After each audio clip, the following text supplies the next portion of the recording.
അങ്ങനെ ഞാൻ പറഞ്ഞില്ല. അതായത് നമുക്ക് കൈനറ്റിക് എനർജി കണ്ടുപിടിക്കണം. കൈനറ്റിക് എനർജി ഇക്വേഷൻ എന്താണ്? ഹാഫ് എം വി സ്ക്വയർ ആണ് അല്ലേ. അതായത് നമ്മളൊരു ഇലക്ട്രോൺ എന്തിന് ചുറ്റും കടന്ന് കറങ്ങുവാണ്? ന്യൂക്ലിയസിന് ചുറ്റും കറങ്ങുവാണ്.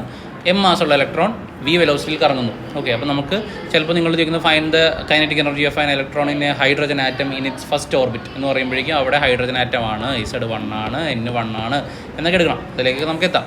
അപ്പോൾ ആ N കൊണ്ടുവരണമെന്നുണ്ടെങ്കിൽ നമുക്ക് ഇവിടെ കൈനറ്റിക് എനർജിയുടെ ആ ഒരു ഇക്വേഷനിലേക്ക് എത്തണം. അപ്പോൾ അതിന് വേണ്ടി നമ്മൾ ഇസഡിന് ഒരു ഇക്വേഷൻ, അതായത് ഇസഡും N ഒക്കെയുള്ള ഇക്വേഷൻ നമ്മളോട് എഴുതിയിട്ടുണ്ട്. അപ്പോൾ വീക്ക് ഇക്വേഷൻ എഴുതണം വെലോസിറ്റിക്ക്.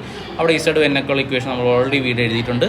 അപ്പോൾ ഹാഫ് എം വി സ്ക്വയറിൽ ഈ വീനെ എടുത്ത് നമ്മൾ എന്തിലിട്ട് കൊടുക്കും? ഇതിലിട്ട് കൊടുക്കും അല്ലേ. അപ്പോൾ നമ്മൾ kinetic energy half M V square. അപ്പോൾ ഹാഫ് ഇൻറ്റു എം ഇൻറ്റു ഇതിനെല്ലാം അതിനെ സ്ക്വയർ ചെയ്യണം. അപ്പോൾ എന്താ ഇസഡ് സ്ക്വയർ, ഈ സ്ക്വയർ ആണ് ഓൾറെഡി, അത് E⁴ ആയി, 2 4 ആയി, ε0 സ്ക്വയർ ആയി, N സ്ക്വയർ ആയി, H സ്ക്വയർ ആയി അല്ലേ. ഇതിനെല്ലാം ഒരുമിച്ച് എഴുതിയപ്പോഴേക്കും എന്താ ഇസഡ് E⁴m ഒറ്റടിക്ക് ന്യൂമറേറ്റർ എല്ലാവരും എഴുതി. ബാക്കി ഇത്രയും പേര് ഒരുമിച്ച് എഴുതി. അപ്പോൾ 2 × 4 എന്തായി? 8 ആയി. അപ്പോൾ 8 ε0 N square H square. Okay, അതിൻ്റെ അകത്തുനിന്ന് നമ്മൾ ആരെടുത്തു?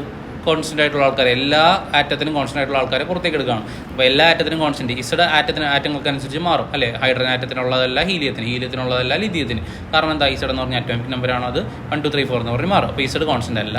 ഈ കോൺസ്റ്റൻ്റ് ആണ്, കാരണം എന്താ? അത് ചാർജ് ഓഫ് ഇലക്ട്രോൺ ആണ്. എം കോൺസ്റ്റൻ്റ് ആണ്, കാരണം എന്താ? അത് മാസ് ഓഫ് ഇലക്ട്രോൺ ആണ്.